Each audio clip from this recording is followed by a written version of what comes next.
பிரியமானவர்களே, விசுவாசம் என்கிற கனி ஒவ்வொரு விசுவாசிக்கும் எவ்வளவு முக்கியமானது தெரியுமா?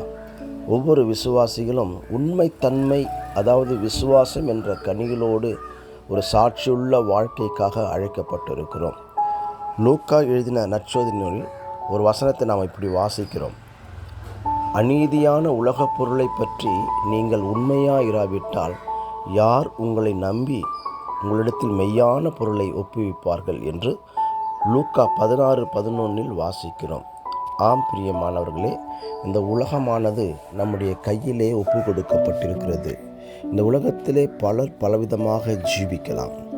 ஆனால் நீங்களும் நானும் தேவனை நம்புகிற யாவரும் தேவன் நம்மை உண்மை உள்ளவன் என்று எண்ணி தம்முடைய ராஜ்யத்திற்காக நம்மை அழைத்திருக்கிறார். ஆகவே நாம் உண்மையுள்ளவர்களாய் இருக்கும்படியாக உலகப் பொருள்களில் காரியங்களில் குறித்து அந்த விஷயத்திலும் உண்மையாக இருக்கும்படியாக அழைக்கப்பட்டிருக்கிறோம்.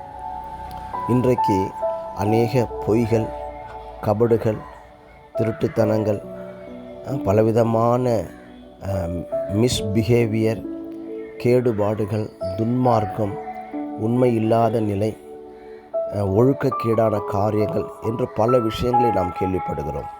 இவைகள் நம்மில் காணப்படக்கூடாது என்றே தேவன் விரும்புகிறார்.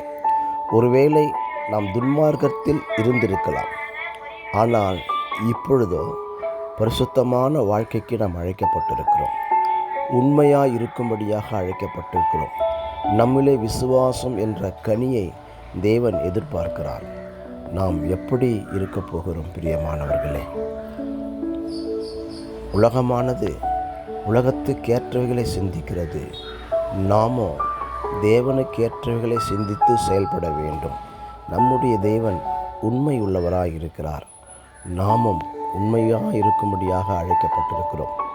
நமக்கு கொடுக்கப்பட்ட வேலைகள், பொறுப்புகள், நம்மை சுற்றியுள்ள மனிதர்கள், நமக்கு கிடைக்க வேண்டிய எத்தனை விதமான நல்ல விஷயங்கள், ஒவ்வொரு காரியத்திலும் நாம் உண்மையாக இருக்கும்படியாகவே தேவன் விரும்புகிறார்.